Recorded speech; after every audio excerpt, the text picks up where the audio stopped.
Our story begins with Yurume Iori, who, driven by suspicion and an ongoing investigation, takes Satoru Gojo's first-year students on a mission to uncover the truth about the mole of Jujutsu High at Kyoto. Upon suspicion, Yurume believes that the student Kokichi Muda should be investigated due to his cursed technique, puppet manipulation. This cursed technique has wide-reaching abilities, which makes Kokichi the prime candidate for stealing and sharing information with enemy curse users.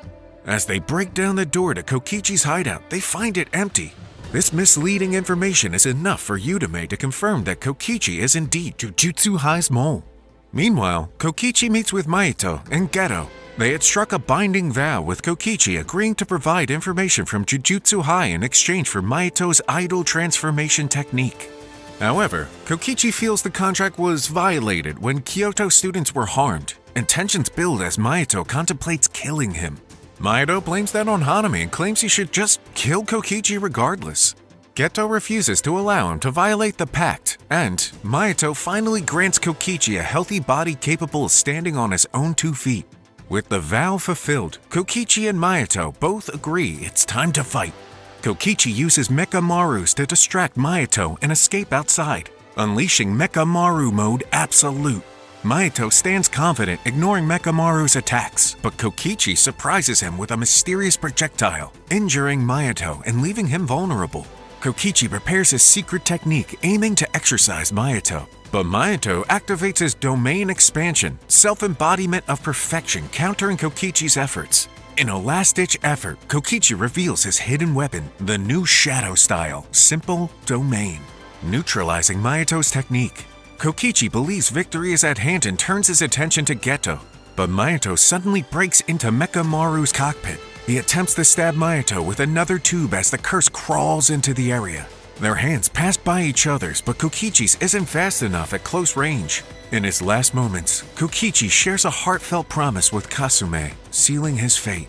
After Kokichi's death, Maito reveals his true intentions to Geto in the anticipation of Shibuya's upcoming events. And so, the stage is set for the events that will unfold in Shibuya in just over a week's time. On October 31st at 7 p.m., a shroud of mystery descended upon Shibuya as a massive curtain enveloped the city. Sorcerers from all walks of life were called to the scene, where professionals and Jujutsu High students alike were divided into 4 teams and briefed on the dire situation. Meanwhile, the trapped citizens within Shibuya desperately cried out for the arrival of the most powerful sorcerer, Satoru Gojo. Their pleas echoed through the city until their savior answered the call. Outside the curtain, at the Aoyama Cemetery, Yuji felt the urgency to rush and assist his sensei. However, Mei, a seasoned sorcerer, remained calm and unconcerned. Little did they know that another curtain had appeared at Meiji Jingumai Station. Upon receiving a call about the new threat, Mei's team swiftly moved towards their next target. Back within Shibuya, Gojo found himself confronted by the formidable trio of Jogo, Choso, and Hanami at Fukutoshin Line Platform B5F. Their escape route was blocked by Hanami's routes, and the innocent civilians were pushed onto the railway, serving as sacrifices for the cursed spirit's dark plan. The curses began their merciless onslaught, seeking to create a blind spot for Satoru. Jogo and Hanami activated domain amplification, aiming to overcome Gojo's infinite power. But the strongest sorcerer saw through their strategy. Realizing the curse's arrogance and their attempt to manipulate the situation, Satoru Gojo removed his blindfold and made a vow to take down Hanami first. Gojo unleashed his tremendous cursed energy, incapacitating Hanami and exercising one of the unregistered special grade curses. Meanwhile, Mei's team received intel about the new curtain around the Fukutoshin Line platform. They were briefed on the curtain's properties and the possibility of encountering transfigured humans between the 2 curtains. Mei used her unique technique to scout Meiji Jingumai Station, pinpointing the curtain's activator between B1F and B2F. As Yuji ventured into platform B2F, he encountered a cursed spirit guarding a commissioned curtain. Their encounter led to a battle where Yuji's raw skill prevailed. After defeating the curse and destroying the commissioned curtain, the ever-elusive Maito moved toward platform B5F, adding another layer of complexity to the unfolding events. As the fierce battle rages on, Jogo takes on Gojo with all his might, but his efforts prove futile. Even Choso's attempts to aid his comrades seem to be in vain. Amidst the chaos, Geto and Dagen watch their confrontation from a distance, awaiting the unfolding events. Meanwhile, Mei Mei's team makes their way through B4F, only to come face to face with a transfigured human. Their encounter leads to a chilling revelation. Back on platform B5F, a train arrives, and civilians rush towards it, hoping for safety. However, to their horror, the train is filled with transfigured humans who burst out and begin a ruthless slaughter of the helpless non-sorcerer hostages. Maito exits the train last, reveling in the atmosphere of fear and chaos. The human curse joins the fray, using body repel alongside Choso's supernova to inflict devastation. Jogo cleverly feigns an attack, aware that Gojo's personal limit is to avoid directly killing civilians, even though he may let some perish at the hands of curses. Contrary to their expectations, Satoru Gojo unleashes his domain expansion, Unlimited Void. It lasts for a mere 0.2 seconds but incapacitates every being on the platform. In the following 299 seconds, the mightiest sorcerer alive eradicates all the transfigured humans released on platform B5F. Immediately after, Geto activates the Prison Realm, a plan set in motion prior to the Shibuya incident. Geto had explained the conditions to the unregistered special grades, one of which was Gojo needing to be within a 4-meter radius of the item for 1 minute upon activation. Utilizing this loophole, the curse user lures Gojo into the open, trapping him in the Prison Realm. Within the Prison Realm, Gojo realizes that the figure standing before him is an imposter. Pseudo Geto reveals his brain and explains his desire for cursed spirit manipulation, utilizing Sugoro's preserved body for his sinister plans. Meanwhile, one of Mekamaru's smaller puppets attempts to contact Yuji, adding yet another layer of complexity to this unfolding crisis. And so, as Shibuya incident spirals further into chaos, the battle for survival and supremacy continues. Mei Mei's team decides to walk along the subway line towards Shibuya when suddenly, a communications device resembling Mekamaru appears on Yuji's left ear. Yuji attempts to break it, but Kokichi's voice tells him to stop and reveals that Satoru Gojo has been sealed. Initially, Mei Mei doesn't believe Mekamaru about Gojo being sealed. Mekamaru explains that he's already been killed by Maito, and this is just a contingency plan. He's already eliminated any possibility that Mei Mei's team could be traitors, but Mei Mei still doesn't trust him. Mekamaru points out that there are curse users coming to kill Mei Mei, surprising the team. Mei Mei can sense that there is 1 or 2 of them indeed on their way, and Yuji confirms they're stronger than the Grasshopper Curse, floating around a semi-grade 1 level. Yuji must go back and head above ground to inform as many people as possible about Gojo's sealing. Mei Mei needs to clear a path for Yuji to get through, and after she's done with the curse user, Mekamaru asks that she manage the assault on Shibuya Station from the connecting subway lines. She agrees as long as Mekamaru's account hasn't been frozen yet, surprising him. Without Gojo, society will upend in Japan. Mekamaru apologizes and asks them to put their lives on the line. Oi Oi asks what he should do, and Mekamaru gives him the choice, so he decides to remain by his sister's side. Mei Mei interrupts to point out that the enemy has arrived. The curse user, Niji Abina, walks out of the shadows with a cursed spirit connected to him by a chain wrapped around his wrist. He smiles and asks if the woman is Mei Mei. The grade 1 sorcerer returns the grin and tells Yuji to go ahead and she'll follow his lead. Mei Mei successfully clears the path for Yuji to escape the subway line. Above ground, all 3 standby teams enter the battle at the same time, and Ajichi is cut down by Haruta Shigemo, who is commanded to take out all assistant supervisors. Inside the metro, Geto claims that the prison realm needs time to process Satoru Gojo. Mekamaru intercepts the news and reports it to Yuji. After dashing past transfigured humans, Yuji yells loudly for Kento Nanami, getting the sorcerer's attention by mentioning Gojo being sealed. Meanwhile, Geto decides to stay at the station while Mayato's group are deciding what to do. Maito suggests the curses kill Yuji, realizing their chances at victory are good enough without Sukuna. Jogo disappears and the Patch-Face Curse proposes a game. If he finds Yuji first, he kills him. If the Volcano Spirit does, then he may attempt to get Sukuna on their side. Choso decides to join the game before the spirits split up. Following Yuji, loudly screaming out that Satoru Gojo has been sealed by the enemy for all of Shibuya to hear, he's found by Team Nanami. Nanami orders Ino to take the boys and lower the curtain, preventing sorcerers from entering Shibuya Station. Yuji is unable to break through the curtain from the outside with brute strength. The trio surmises the enemy is staying outside the curtain to strengthen it as a trade-off. The most likely place for the curtain's caster is to be the most obvious place in Shibuya, Shibuya Tower. The curse user standing on the top of the tower's roof, Awasaka, Ogami, and her grandson are well prepared. The lower floors of the tower are swarming with transfigured humans to slow down any Jujutsu sorcerers who might try to enter. However, Ino and Yuji take a direct route to the top of the tower by riding on top of Nue. They both jump off of the Shikigami and onto the helipad platform on the tower's roof. While Yuji rushes to his left, there is a wire connected to his wrist and Nue, who's flying to the right, creating a V-shape with the wire that entangles the curse users. Initially, all three of the enemy sorcerers are caught in the wire, but Ogami's grandson helps her slip out.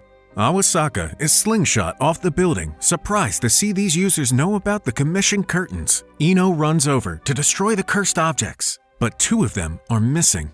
While Yuji and Nue drag Awasaka off the building with the wire, Ino focuses on subduing the two remaining curse users. Ogami's grandchild steps in front of her for protection and faces off with their new opponent. Feeling in charge of impressionable kids, Ino passionately lowers his mask over his face and proudly states he must start carving his path to become a grade 1 sorcerer. Ino's cursed energy surges around his body as he activates his innate technique, Auspicious Beast Summon. He starts with Auspicious Beast number 1, Kaiichi. Ino's cursed technique manifests a small horn coated in his cursed energy. He fires it with a great speed and launches directly towards his enemy. The grandson turns around and ducks, evading the projectile, grabbing his grandmother as she begins her incantation and carries her away. Kaiichi continues homing on the curse users despite missing. The horn is guided telepathically by Ino's cursed energy, surprising the young curse user. Unable to evade, the grandson decides to block it with his arm reinforced by cursed energy.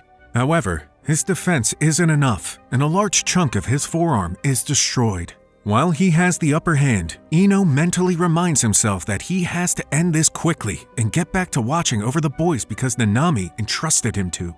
Ogami and her grandson notice that Ino's technique is a type of seance, similar to her own innate technique. Ready to get this jujutsu battle over with, Ino tells himself to understand the facts and to control himself in order to eliminate the ego. With intense focus and rising cursed energy, Ino summons Auspicious Beast number 2, Reiki, manifesting water that cloaks his body. Ogami continues her incantation with her hands folded in prayer around rosary beads. Ino attempts to slice her with a chopping strike coated with Reiki's water, but the grandson leaps in front of her, sacrificing his body further and slicing open a wound on his back. He attempts to counterattack with a cursed energy reinforced left hook, but Ino is faster in the exchange and lands a left elbow to the curse user's head first. Ino is using Reiki's water on the soles of his feet to increase his speed, completely outclassing his opponent in hand-to-hand combat. Ino notes that in this situation, appearances are not deceiving. Ogami's grandson isn't any stronger than he looks, but he has been putting his body on the line the entire fight to protect his grandmother. Ino realizes something suspicious is going on and decides to hurry, but it's too late. Ogami's cursed energy suddenly skyrockets before dispersing, concerning Ino. She tells her grandson that her technique is ready and he swallows a pill containing someone else's DNA. The Jujutsu sorcerer attempts to stop their schemes by summoning Kaiichi again, but Ogami activates her seance technique and shapeshifts her grandson into the body of Toji Zenin. The curse user who couldn't physically keep up before somehow manages to snatch Kaiichi's horn out of the air with ease, shocking Ino. Ogami asks how the process is going, and the grandson claims that it's the best ever. Ino finally realizes that Ogami is a necromancer capable of shapeshifting the grandson's body into that of a deceased person. However, this isn't Ino's main concern. He doesn't know who Toji is, but he can tell with just a glance that he's incredibly strong. The Jujutsu sorcerer tries to make the first move by summoning Auspicious Beast Ryu, coating his hand in electricity. However, with blinding speed, the man in Toji's form snatches off Ino's mask and gets behind him. Ino notes how fast he is and attempts to turn around, but he's met with a teeth-shattering right hook straight to his jaw. Completely rocked and likely already unconscious from the punch, Ino is completely vulnerable to being grabbed and brutally assaulted. The curse user uses Toji's immense speed and strength to pummel Ino's face with rapid-fire right straights, utterly and completely overpowering the Grade 2 sorcerer. Once he's done, the curse user throws Ino's body off Shibuya Tower. Meanwhile, atop Shibuya Tower, the curse user realizes Awasaka has been defeated and the curtain has been lowered. The grandson stutters as he asks what they should do now, and she tells him to go down and keep killing sorcerers. When he mysteriously doesn't respond, Ogami asks what's wrong. Suddenly, Toji's personality completely takes over the grandson's body. He asks the old hag who thinks she's giving orders to him, shocking Ogami. The necromancer jumps back and doesn't understand how this happened, claiming she only summoned the body's information using Toji's DNA. When she says summon, Toji realizes what's going on. Ogami never summons the soul's information in her incantation to avoid this exact worst-case scenario. Toji believes his heavenly restricted soul overwrote the information of his host's body, granting him full control. Ogami can't believe this is happening, and Toji comments on the order to kill sorcerers. The infamous sorcerer killer decides to start with Ogami herself, killing her with a single merciless punch that violently shatters her beads and spills her blood. Down on the ground, Awasaka carries the two missing stakes off the building, but Yuji and Nue wrap him up in the wires and jump off the roof as well. While Nue flies high above the tower, Yuji swings through the air across the side of the building and entangles Awasaka, dragging him down with Yuji's weight at the same time. Yuji cuts the wire with his cursed energy and yells for Megumi to deactivate Nue. He's safely propelled through a window of a building while Awasaka drops 41 stories straight to the ground. On his way to regroup with Megumi on the ground, Yuji defeats some transfigured humans. They both find Awasaka's body, but Megumi, who didn't see him, doesn't believe he's dead. Megumi flares up his cursed energy and demands the old man get up and stop faking. Amused, Awasaka stops playing dead and stands up, unraveling himself from the wires using his physical strength and stating that kids these days have no pity for the elderly. Megumi prepares his shadow and tells Yuji they don't have time to waste. The latter charges his fist with cursed energy and assures Megumi they won't be wasting any time in this fight. The battle begins on the expressway with Yuji landing a fierce left-handed body shot that lifts Awasaka out of the air from the impact. Awasaka takes the punch without a problem despite it being a direct hit. Megumi and Divine Dog Totality rush at him, with Divine Dog running upside down on the bottom of the bridge overlooking the expressway. Yuji ducks out of the way, allowing the Shikigami to strike at Awasaka's chin with its claws. At the same time, that Divine Dog lands a successful uppercut. Yuji stomps on the curse user's foot and Megumi tries to swing his sword. The students strike and pummel the enemy together, believing fighting is the easy part while working together with each other is much more difficult. When their flurry of attacks ends, Awasaka turns his head back forward as if nothing happened and reaches for his knife. Megumi and Yuji sense the danger coming as the old man slashes his weapon. Yuji jumps back as his stomach is grazed by the knife, drawing blood. Divine Dog circles around behind Yuji and Megumi summons Toad from his shadow at the same time. Toad grabs Awasaka with its tongue and flings him into the side of the bridge with great force. Despite shattering the glass windows from the impact, Awasaka lands perfectly fine back on the ground. Both students are shocked that after landing all those hits, that old man still isn't even the slightest bit hurt. Awasaka proudly tells the young sorcerers that they are full of promise and adds that those are the kind of futures worth stealing away. Megumi tells his partner that he thought that they weren't supposed to be wasting time, and Yuji stays awkwardly quiet without a rebuttal. Awasaka believes the two boys have lost their will to fight and says he'll be killing them now. Ready to engage, Yuji tells Megumi the enemy is coming. Rather than stand and fight, Megumi activates his rapid escape Shikigami, summoning a swarm of small rabbits that surround Awasaka. He decides to retreat, grabbing Yuji and revealing that he's figured out their opponent's curse technique. The countless rabbit Shikigami form a wall all around Awasaka. The wise old man quickly deduces that rabbit escape is a distraction and wonders if the students will try to strike him with a lethal blow from behind the Shikigami. Meanwhile, Megumi reveals to Yuji that their opponent's technique is inverse, allowing the user to make strong attacks weak and vice versa. In order to counter it, they must attack with a strong hit and a weak one at the same time. Megumi's idea is to keep relentlessly attacking so the old man won't know they've figured out his weakness. The Shikigami are suddenly dispelled. Awasaka is surprised that Megumi and Yuji have disappeared from his sight. Max Elephant falls from above and crashes onto the curse user with all its weight, appearing to smash him. Awasaka resists with his curse technique, but Max Elephant is quickly deactivated as well, annoying the old man. The curse user demands Megumi fight him straight up, but Megumi claims that's more Yuji's style. On cue, the physically superior student hurls a car at Awasaka, surprising Awasaka with the boy's relentlessness and raw power. Awasaka is able to toss the car aside, and Megumi immediately charges his sword with cursed energy and swings for his opponent's head. The curse user blocks it with his left forearm and counters by stabbing at Megumi with his knife.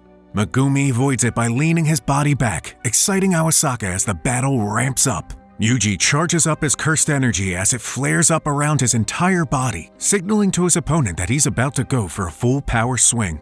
No one has been able to dodge his counterattack in the past after a desperate full-powered attack. Megumi appears to be attacking at the same time, but this is to hide the Toad Shikigami behind him. Yuji's punch is nullified, but Toad's tongue does serious damage to Awasaka's lower left torso, enough so to draw blood from his mouth. After attacking with weak Toad Shikigami, both boys resume their relentless attack before the old man can recover. He realizes they've figured out his technique, but still refuses to lose. He swings his knife and forces both boys to back off while yelling that they better not get cocky. Yuji circles behind Awasaka and appears to go for another full-powered swing. However, Yuji stops his fist just before it reaches Awasaka's face and adjusts the power of his punch. He uses a weaker punch that's made incredibly strong by Awasaka's inverse, sending the old man violently spinning away from the impact. With the curse user unconscious, Megumi admits to Yuji that he can pull off refined attacks surprisingly well. At 10:04 p.m., Yuji and Megumi break the two commissioned curtains, lowering the barrier preventing sorcerers from entering Shibuya Station. Yuji points out that 3 stakes were broken, but only 1 curtain was deactivated.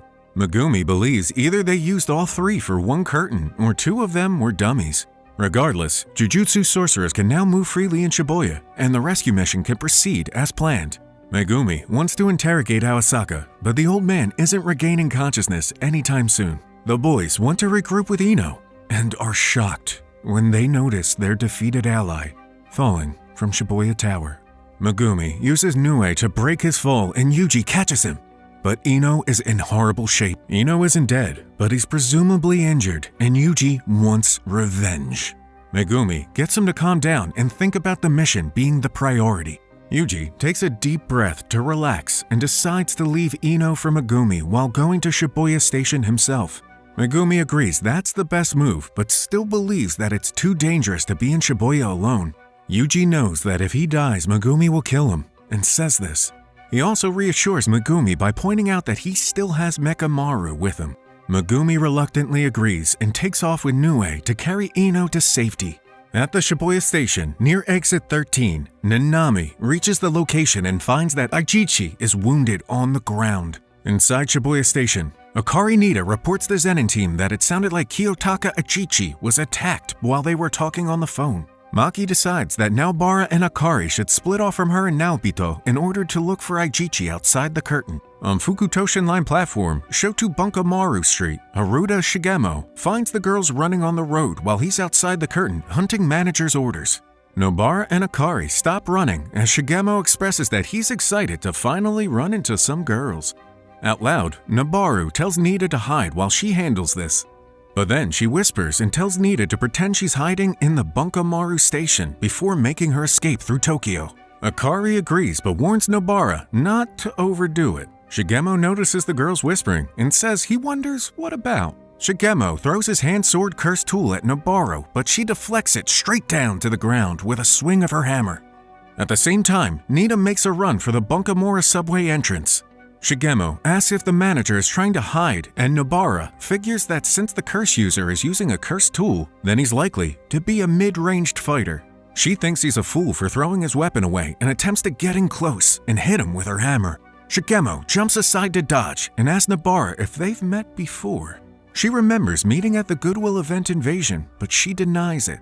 While Akari is running through the station, Shigemo realizes she's not actually hiding. Unbeknownst to Akari, she runs right past Shigemo's sword, which is clutching onto a wall above her. Shigemo immediately runs inside and heads directly for the girl. She has already been attacked by the levitating blade, leaving her collapsed on the floor and vulnerable. The curse user delivers a hard soccer kick to the manager's torso, causing her to spit up in pain. Angry at the sight of her hurting friend, Nobara rushes in behind Shigemo and prepares to swing her hammer. Shigemo's sword suddenly descends into his hand, confusing Nobara. She believed that the sword was out of play since he threw it away earlier. However, Shigemo uses it to slice Nobara's lead leg, resulting in a shallow cut that halts her momentum. Before she can swing, Shigemo follows up by throwing the closed fist end of the sword directly into Nobara's jaw. Nobara staggered from the straight punch to her chin and loses her balance. Nobara falls to her knees and Shigemo bends over to taunt her face to face. He believes she's gotten stronger since last time, but adds that it doesn't matter in the face of his cursed technique. Although, he admits he doesn't quite understand his technique anyway. To buy time, Nobara asks the curse user about what he's after in this incident. Shigemo laughs as he can't answer the question. He's simply having fun, and it doesn't matter as long as he's enjoying himself. The curse user slashes Akari's back while she's lying on the ground and asks Nobara if she agrees. She yells at him to stop, but he replies by saying, "Make me." Nobara tries to stand up and barely stumbles to her feet. Just before the two swing at each other once again, they detect a powerful presence. In walks Kento Nanami, who immediately glares down the hallway at the curse user. Shigemo can't remember if it's okay for him to kill non-black suits or not. Blood drips from his sword as Nanami wraps his necktie around his fist. Nobara recognizes Nanami from Megumi's team. Shigemo tells the newcomer to read the room and claims to have a hostage, but Akari crawls up the escalator to escape from the curse user. While Shigemo laments about her getting away, Nanami appears from behind. Nanami asks where and how many enemies there are. Shigemo replies that he doesn't know and turns around, upward slashing Nanami's shoulder at the same time. He tries to follow up with a front kick, but it's as if he hits a stone wall. Nanami doesn't budge, and he isn't cut either, surprising Shigemo. Annoyed, Nanami asks the curse user the same question again. Haruto begins to say he doesn't know, but Nanami activates his ratio technique. In an instant, he creates a weak point on Shigemo's face and backhands without a second thought. The impact sends Shigemo tumbling through the air and flying across the room into a wall behind Nobara with a violent crash. Even she's surprised by how ridiculously strong Nanami is compared to this curse user. Shigemo crashes into a window, breaking it and barely keeping his balance. He stands as blood pours from his mouth and nose onto the ground, believing he'd be dead without his curse technique. Shigemo knows he needs to run, but Nanami grabs him by the hair and delivers a ferocious body blow that slams Shigemo into the wall behind him, shattering a small part of it from the impact. Shigemo violently vomits blood as his cursed tool levitates in the air and attempts to stab Nanami from behind. Nobara sends one of her nails into the hand of the cursed tool, pinning it to the wall. Shigemo tells her not to interfere, but Nanami grabs him by the throat with his left hand and also raises his right hand, a fist charged with cursed energy. Rather than repeat the question, Nanami reveals that he came across several dead assistant managers on the way there. He asks the curse user if he was responsible. Fearing for his life, Shigemo tears up and apologizes, but it's far too late for that. Nanami hits him with one final blow enhanced by the ratio technique, knocking him through the wall outside into another wall of the building across the street. Shigemo is left unconscious, sitting in the crater created by the impact with blood profusely pouring from his face. This makes Nobara realize that Nanami is on another level, and this is what it means to be a true Grade 1 sorcerer. Afterward, Nanami and Nobara locate the assistant manager and tend to her wounds. Nanami reveals that he took Aijichi to safety, so he's alive and well. Additionally, he informs them of the situation involving Satoru Gojo's ceiling. He orders them to remain behind and wait for rescue because all the upcoming battles will require sorcerers to be at least grade 1. Nobara wants to go as well, but Nanami insists that she would only be in the way. Episode 37 of Jujutsu Kaisen unfolds against the chaotic backdrop of Shibuya, where Yuji Itadori finds himself torn between the urgent need to reach Shibuya Station and the harrowing sight of transfigured humans attacking civilians. As he races along the expressway, the dilemma intensifies. Should he intervene or prioritize his mission? In the midst of this moral quandary, a familiar phrase, Spice Conro, pierces the turmoil uttered by Togi Inumaki, offering a glimmer of hope and direction. The narrative takes a dark turn as Yuji enters Shibuya Station, unknowingly stepping into a trap set by Choso, a vengeful cursed spirit seeking retribution for his brother's deaths. The ensuing battle showcases Choso's formidable blood manipulation technique, creating a visceral and dynamic clash. Meanwhile, the clock ticks, adding urgency to the confrontation. A surprising twist occurs in a seemingly mundane location, a bathroom. Mechamaru, presumed silent until now, re-enters the scene through a communication device, introducing a strategic element to the battle. The bathroom transforms into a battleground, reshaping the dynamics of the duel between Yuji and Choso. The confrontation becomes a test of endurance, strategy, and quick thinking as Choso relentlessly deploys his blood manipulation attacks. Mechamaru's sporadic guidance adds an unpredictable layer to the fight. In a pivotal moment, Choso employs a memory-manipulating technique, creating an illusionary recollection of a shared meal with Yuji. This surreal interlude introduces a psychological dimension, blurring the lines between reality and manipulated visions. As the episode concludes, Mimiko and Nanako discover the unconscious Yuji, setting the stage for an unforeseen development. Now, Mei, facing a formidable disease curse, strategically maneuvers through a smallpox deity's domain expansion. Despite the curse's deadly countdown, Mei, with her insightful analysis, breaks free just in time. She identifies the domain's mechanics, focusing on the perilous gravestone. Aware of its threat, she enlists the help of her brother, Wee to divert the curse's attention. A clever manipulation of cursed energy reveals Mei's expertise, turning the tide against the curse. The intense battle takes a turn when Mei unleashes her innate technique, Blackbird Manipulation, revealing the lethal bird strike that only Satoru Gojo has survived. The confrontation intensifies as Mei and Wee prepare to face Pseudo Geto. Meanwhile, at Shibuya Station's lower floors, Nanami, Naobito Zenin, and Maki Zenin confront Dagon, a fierce curse. Their combined efforts seem futile against Dagon's overwhelming cursed energy. The curse evolves into a formidable foe, flooding the area with water. Naobito's unique curse technique, along with Nanami and Maki's prowess, challenges Dagon's might. Dagon, showcasing multiple curse techniques, proves a resilient adversary.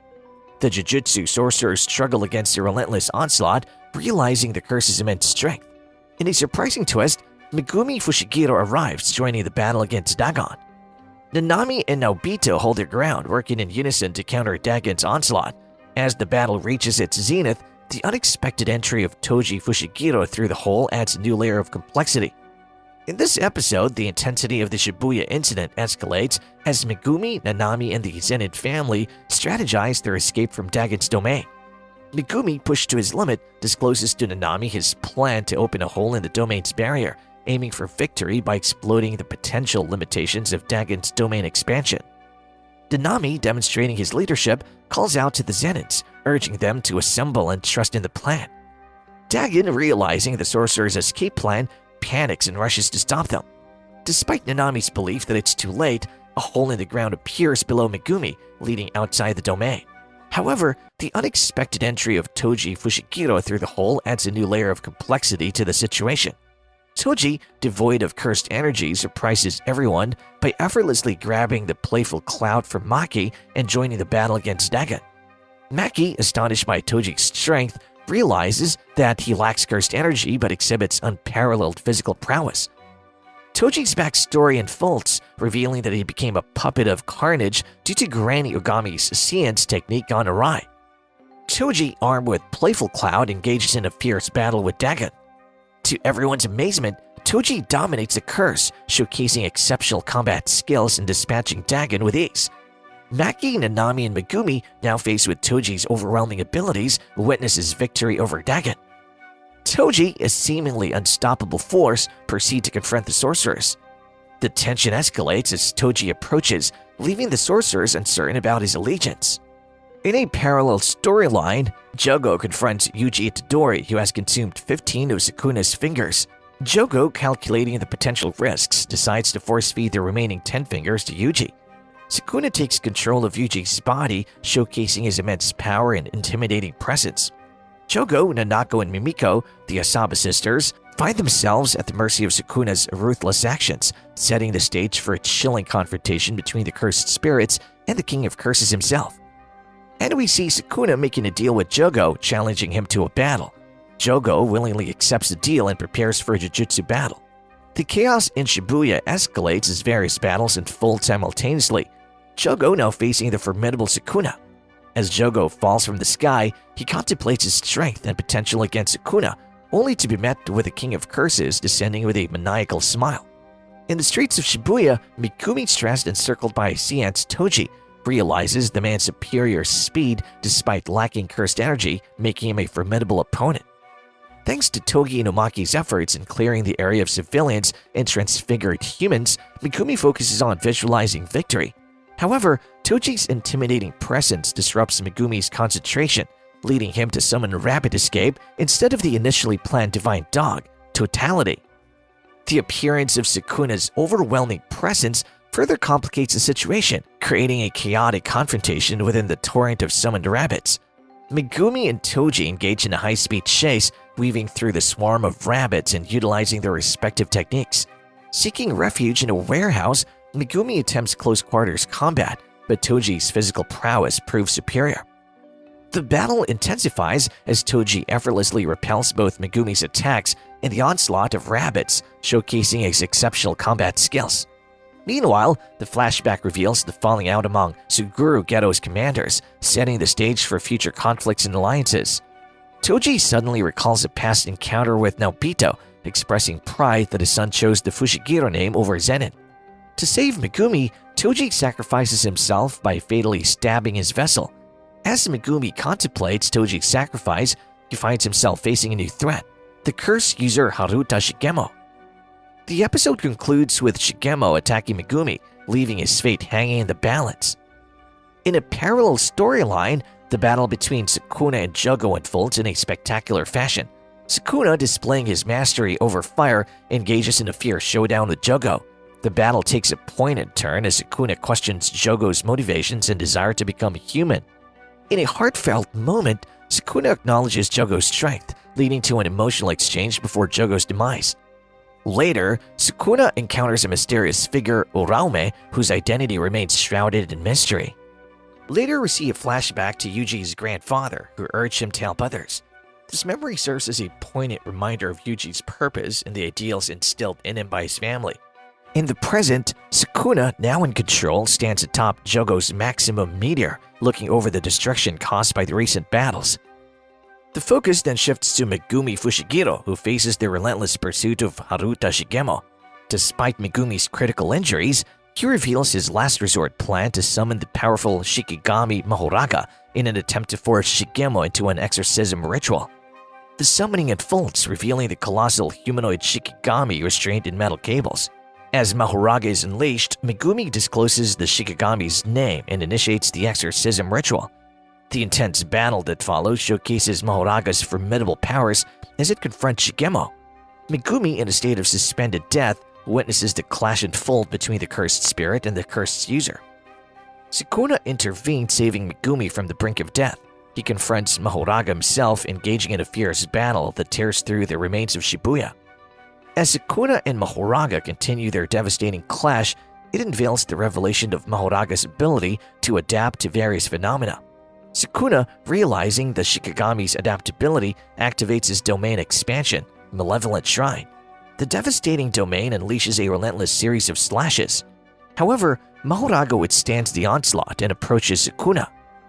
Sukuna concludes the battle by using a flaming arrow technique, reminiscent of his earlier confrontation with Jogo. The explosive finale creates a pillar of fire, marking the end of the ritual and the catastrophic battle that shook Shibuya. The story then shifts to Yuji, who, after regaining control of his body, confronts the horrifying aftermath. Yuji experiences a moment of trauma leading to a desperate plea for death. However, he soon regains his focus, realizing that he must continue fighting to protect others. In a separate storyline, the heavily injured Kento Nanami, burned and missing an eye, moves through Shibuya Station. Yuji Itadori descends the stairs of Shibuya Station, reflecting on the words that shaped his life, including his grandfather's dying wish. Meanwhile, a severely injured Kento Nanami with half his body burned by Jogo's flames walks through Shibuya Station. Nanami, despite feeling tired, continues to fight against transfigured humans, driven by his determination to save Megumi. His battle draws the attention of Yuji, who rushes toward the source of the commotion. However, Nanami encounters Mahito, who reveals himself and initiates a deadly confrontation. Mahito and Nanami engage in a fierce battle, with Mahito transforming his body into various weapons. Nanami, in his final moments, reflects on his reasons for returning to being a sorcerer and trusts Yuji with the task of defeating Mahito. Mahito callously kills Nanami, leaving Yuji enraged. The episode transitions to Yuji and Mahito's intense rematch on the lower floors of Shibuya Station. Mahito demonstrates new abilities and tactics, transforming his limbs and creating transfigured monsters. The battle escalates as Yuji uses his strength and cursed energy to counter Mahito's attacks. As the fight unfolds, Mahito reveals a disturbing trick, transforming innocent civilians into weapons to manipulate Yuji emotionally. The story unfolds with Mahito's sinister plans and Nobara Kugisaki, another Jujutsu high student, encountering Mahito in a separate confrontation. Yuji continues his intense battle against Mahito inside Shibuya Station. Mahito utilizes a disturbing tactic by transfiguring innocent civilians into explosive projectiles, creating chaos and emotional distress for Yuji. Meanwhile, Nobara, against orders, confronts Mahito in a separate clash in Dogenzaka Alley. She employs clever strategies, including resonance, to inflict damage on Mahito's soul through his double. Nobara's resilience and determination impress Yuji, who is simultaneously engaged in a fierce confrontation with Mahito. The story showcases Nobara's past interconnection with Fumi and Saori in her hometown, revealing the roots of her strength and character. As the battle intensifies, Nobara sacrifices herself to protect Yuji, enduring the brutal consequences of Mahito's idol transfiguration. The story unfolds with Nobara's shocking demise, leaving Yuji devastated and covered in her blood. The emotional impact reverberates as Yuji witnesses the tragic outcome of their relentless battles against powerful curses. The aftermath of Nobara's apparent death leaves Yuji in shock and despair, overwhelmed by the lives he couldn't save in Shibuya. Mahito, seizing the opportunity, mercilessly attacks Yuji, employing a powerful black flash to further demoralize him. In the midst of the onslaught, Todo arrives just in time, saving Yuji from Mahito's lethal blows. Todo delivers a motivational speech, urging Yuji to regain his resolve. Arata Nita appears to heal Yuji's injuries and attempts to do the same for Nobara, hinting at a slim chance of her survival. The prospect of Nobara's survival becomes a flicker of hope for Yuji. Todo engages Mahito in battle, and with renewed determination, Yuji joins the fight. Simultaneously, other Kyoto students head to Shibuya to offer support. Miwa confronts Michimaru's puppet, revealing her frustration over Michimaru's manipulation and his perceived judgment of their weakness. Michimaru expresses his desire to protect the one he loved, leaving a heartfelt message for Miwa before disappearing. The battle between Yuji, Todo, and Mahito intensifies, with Todo's curse technique and the lingering impact of Nobara's intervention posing a significant challenge for Mahito. Todo executes his version of the Black Flash, showcasing their growing strength. However, Mahito responds by unleashing a horde of transfigured humans, propelling the confrontation back onto the chaotic streets of Shibuya. Yuji and Todo persist in their battle against Mahito.